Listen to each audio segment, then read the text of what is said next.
स्वागत है एक बार फिर से आपका। और आज बहुत ही इंटरेस्टिंग चर्चा चल रही है कि सारे एसेट क्लास एक साथ क्यों चल रहे हैं। चर्चा के साथ साथ इस पर चर्चा हो रही है और इसको क्या एक रिस्क के तौर पे देखा जाना चाहिए या एक स्ट्रक्चर ही बदल गया है, नए तरीके से हमें चीज़ों को देखने की ज़रूरत है, बहुत थ्योरेटिकल होने की ज़रूरत नहीं है। इसको हमने विस्तार से डिस्कस किया, लेकिन एक चौथा इशू जो इस सेगमेंट में बात करेंगे वो है वोडा आइडिया का। तीसरी टेलीकॉम कंपनी है इंडिया की और इसने 20,000 करोड़ रुपए फंड रेज का प्लान बनाया, जिसमें 2,000 करोड़ प्रमोटर की ओर से आएंगे, 18,000 करोड़ का ऑफर फॉर सेल आ रहा है, ओएफएस होगा, उसमें पैसे लगाएंगे।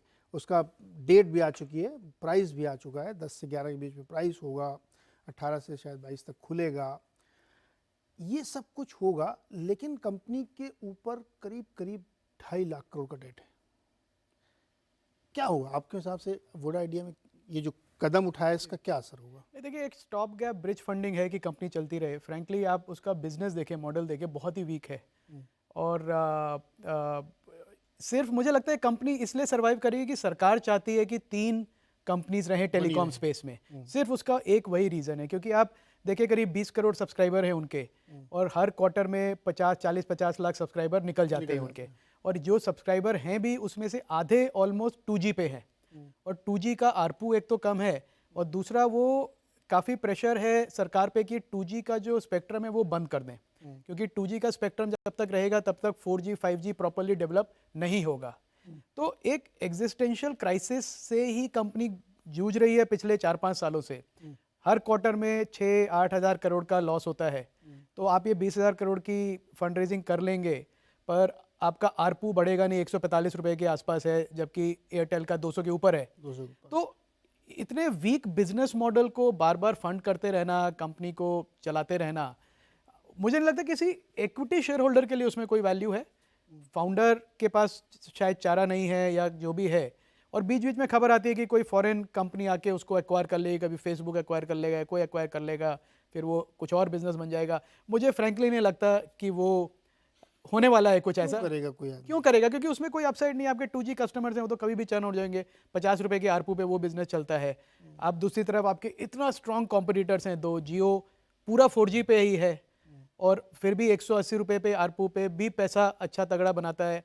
तो आप एक मतलब एग्जिस्टेंशियल क्राइसिस है। कंपनी चल रही है पर मुझे लगता है कि हमारे जो दर्शक हैं जो देखते हैं शो को, उनको बड़ा सतर्क रहना चाहिए कि उनके पास ये स्टॉक है। ज़्यादा एक्सपेक्टेशन अपना ना रखें, क्योंकि 20,000 करोड़ की जो फंडिंग है वो मेरे ख्याल से 2 क्वार्टर या 3 क्वार्टर का लॉस कवर करने के लिए है। फिर बात घूम फिर के फिर वहीं पे आ जाएगी। रुद्रा जी, आपको लगता है कुछ और हो सकता है? क्या होगा? जैसा अभय जी ने कहा, बिजनेस प्रोफाइल काफी वीक है। 2-2.25 लाख करोड़ का डेट है। इस साल की जो डेट की लायबिलिटी है वो तो हो जाएगी। अगले साल 27-28 हजार करोड़ का डेट रीपेमेंट है और FY26 में करीब 40,000 करोड़ का डेट रीपेमेंट है। Cash flow from operations, cash flow from business है नहीं।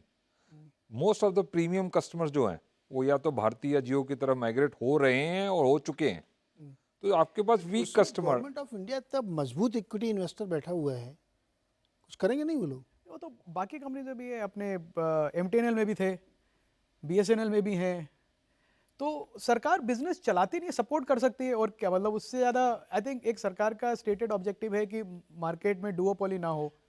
मैं तो 20,000 करोड़ से क्या हो सकता है, मतलब कुछ भी नहीं, सिर्फ 6 महीने और थोड़ा ऑक्सीजन मिल जाएगा, 1 साल और मिल जाएगा।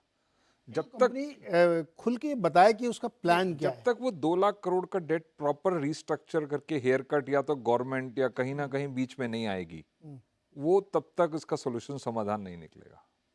मुश्किल के दौर पर लग रहा है। नहीं निकलेगा नहीं। आप देखिए, ऐसे फंडिंग पहले भी हो चुकी है, ये फर्स्ट टाइम नहीं है वोडाफोन फंडिंग। मुझे तो याद है 165 पे हुई थी, 109 पे हुई थी और फिर नीचे नीचे होती गई है। वो हर बार कहा कि लास्ट फंडिंग है, लास्ट माइल ऑफ फंडिंग है, बट बिजनेस प्रोफाइल वीक है और तो डेट अनुराग जी के पास कोई उपाय हो? डेट का विशेष सर्कल है ये जिसमें वो फंस चुकी है। अनुराग जी, क्या आप लोगों के पास कोई इलाज है? अमेरिका से कोई नहीं नहीं है, आ जाए, नहीं है। ले तो कंपनी? हाँ नीरज जी, जब मैं हिंदुस्तान आया ना तो मेरे 2 मेजर गोल्स थे। हाँ। एक था आपसे, अभय जी से सबसे मुलाकात करना, जो मैंने किया। दूसरा मेरा गोल था वोडाफोन नंबर को चेंज, सॉरी हाँ, ये वोडाफोन नंबर जो मेरा करीब 15 साल से था उसको चेंज करना। नीरज जी, क्या होता है, एक और जो मैंने किया, एक डाइंग कंपनी के out here as customer service इतना लाउजी हो जाता है कि वो कस्टमर्स को खुद पुश कर देते हैं।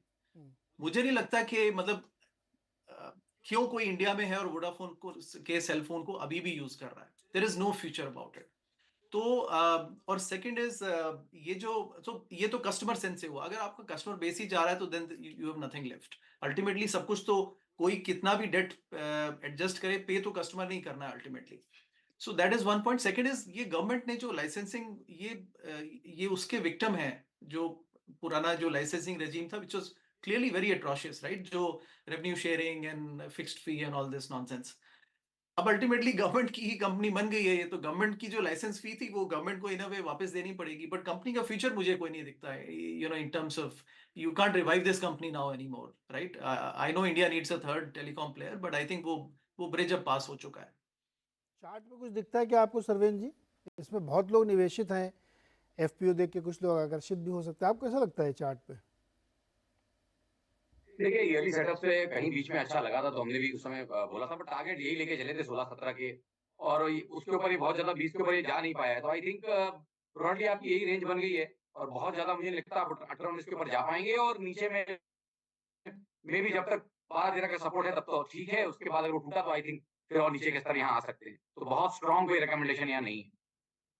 जिसको रिवाइव ही करना हो और आपसे कहा जाए कि आप एक आइडिया दीजिए, प्लान बनाइए, कैसे रिवाइव कर सकते हैं इसको? जियो या एयरटेल को बंद कर दें और और अरे आपका कस्टमर ही नहीं तैयार उसको यूज़ करने का, और ना आपकी 4G में इन्वेस्ट करने की, 5G में इन्वेस्ट करने की एबिलिटी है।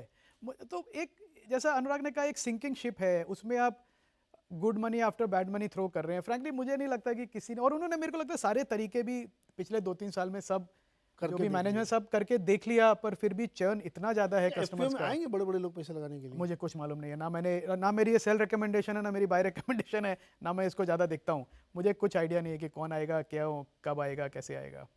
ये आएगा भी तो क्यों? हाँ, मुझे नहीं मालूम, हो सकता है उनके पास कोई रीज़न हो बहुत अच्छा, कोई लॉजिक लगाए, कोई लॉजिक हो मैं सकता है। तो जब से खबर है तब से ये सोच रहा हूँ कि यार कैसे ये, मतलब 20,000 तो बहुत छोटी रकम है। इसमें क्या करना चाहिए इसका, जैसे आपने सॉल्यूशन पूछा ना, हाँ, डेट और इक्विटी दोनों इकट्ठे मूव करने चाहिए। आप अभी इक्विटी ला रहे हैं, डेट का सॉल्यूशन नहीं ला रहे हैं। हाँ। आप पहले डेट का सॉल्यूशन लाइए, हेयर कट बताइए कितना लेंगे, उसके बाद फिर इक्विटी इन्फ्यूजन होगा तो कंपनी पूरी रिवाइव हो जाएगी। आप पार्ट्स में सॉल्यूशन करेंगे, सॉल्यूशन नहीं निकलेगा। या तो आप पूरा डेट को इक्विटी में कन्वर्ट कर दीजिए, पूरा जीरो डेट कंपनी होगी, जो हो सकता है और हो भी चुका है पहले, और फिर उसके बाद जो इक्विटी वैल्यू है वो इक्विटी वैल्यू फिर अपने आप बढ़ेगी फिर। तो पर जब डेट इक्विटी में कन्वर्ट होगी तो सरकार मतलब 99% शेयर होल्डर बन जाएगी मेरे ख्याल से। तो जो बाकी सबको जो प्रमोटर हैं, हाँ। उनको सबको फिर हिट लेना वो पड़ेगा। हेयर कट हो ही गया ना, एक्चुअली उनकी वैल्यू जीरो हो ही गई जीरो almost। हो गई, हेयर कटिंग हो गया। तो अब चूंकि गवर्नमेंट भी इसमें एक शेयर होल्डर है, मेजर पार्टनर है, तो सोचना तो पड़ेगा उनको जी, बिल्कुल, कि इसको सोचना कैसे रिवाइव करें। देखिए जितनी ईवी अभी है ना वो सस्टेनेबल नहीं है, तो इक्विटी वाले को तो साफ होना ही पड़ेगा अल्टीमेटली। और वो डेट भी सस्टेनेबल नहीं है, हम तो ये कह रहे हैं, तो वो डेट को भी रिड्यूस होना पड़ेगा। तो बेस्ट सोल्यूशन ये, जैसे अभी जी ने कहा, उस डेट को रिड्यूस कर दें, हेयर कट ले लें, इक्विटी वालों को वाइप आउट हो जाएंगे, और फिर अपने आप जब ईवी कम हो जाएगी तो ईवी बिटा पे आपको सबको अच्छी लगने लग जाएगी। यही एक तरीका। यही एक तरीका है, date reduction, massive date reduction, इस तरह से कि वो सस्टेनेबल बिजनेस बन जाए, क्योंकि छोटे मोटा काट के भी कोई फायदा नहीं है उसका, एक बड़ा हेयर कट करना इतना ही पड़ेगा। नहीं, चैलेंज ये भी है कि आप आगे मान लीजिए चलिए सस्टेन कर रहे हैं आप, तो आपको 4G में जाना है, 5G जाना है, तो 6G की तैयारी हो रही है, उसके पैसे भी तो चाहिए उसके लिए पैसे चाहिए। अब ये 20,000 करोड़ से आप क्या करेंगे? तो ब्याज चुकाने के लिए कम पड़ेगा। 5G के लिए आपको तैयारी चाहिए, सेल साइट्स लगानी है आपको, टावर्स लगाने हैं आपको, मतलब तो नए लोग भर्ती और करने आप होंगे। देखिए जो बाकी जो कंपनीज हैं, और क्यों वोडाफोन प्रॉब्लम में आया, वो इसलिए था कि जियो ने और एयरटेल ने एक इंटीग्रेटेड प्लेस बना दिए हैं। क्योंकि आप एक सब्सक्राइबर हैं तो आपको सब कुछ मिल रहा है, आपको इंटरनेट मिल रहा है, आपको सिनेमा मिल रहा है, आपको स्पोर्ट्स मिल रहा है, आपको चैनल्स मिल रहे हैं, सब एक इंटीग्रेटेड प्ले है। वोडा का तो कुछ उसमें लेना देना ही नहीं है, वो तो एकदम अलग ही है। तो अच्छा, मेरे को ऐसा लगता है कि मार्केट और वोडा एक ही तरीके के हैं आज। जैसे मार्केट में अचानक से मुझे लगता है कुछ ऐसा होगा कि सारी रैली मुझे जस्टिफाइड लगेगी, और वो वोडा में भी कुछ ऐसा हो सकता है। अरे अब देखिए, दुनिया में संभव कुछ भी नहीं, गेस करने में क्या जाता है कि ये पूरा बिजनेस मॉडल प्लान ये सब लगे कि हाँ अच्छा ये इसलिए हो रहा था या क्योंकि अदरवाइज मुझे तो समझ में नहीं आता कि लॉजिक क्या है, क्यों एफपीओ ला जा रहा है, क्यों सरकार प्रमोटर साहब पैसे इसमें डाल रहे हैं।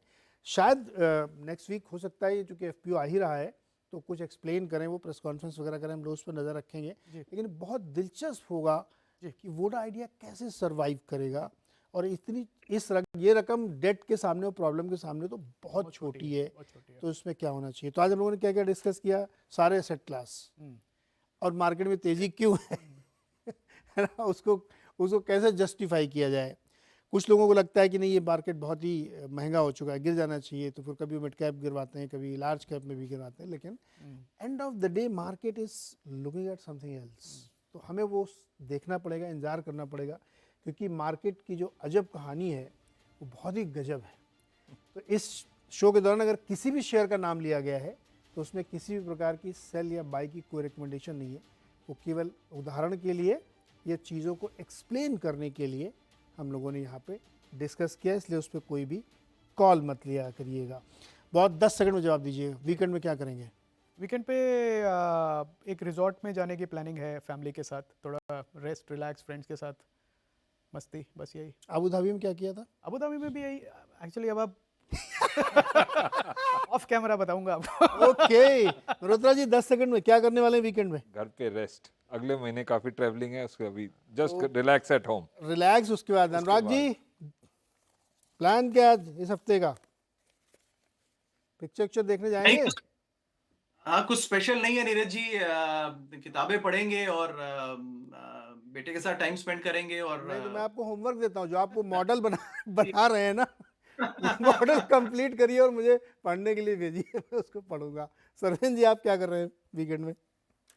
मैं तो बचे कुछ काम जो मंडे टू फ्राइडे नहीं हो पाते हैं, पहले उनको कंप्लीट करूंगा। फिर आई थिंक नेक्स्ट वीकेंड में कुछ डेफिनेटली, अभी एक जो बीच में छुट्टी आ रही है, इसमें कुछ करना चाहिए रामनवमी वाली छुट्टी पे। बिल्कुल करना चाहिए, एंजॉय करिए लाइफ में, पढ़ना लिखना काम काज तो चलता ही रहेगा।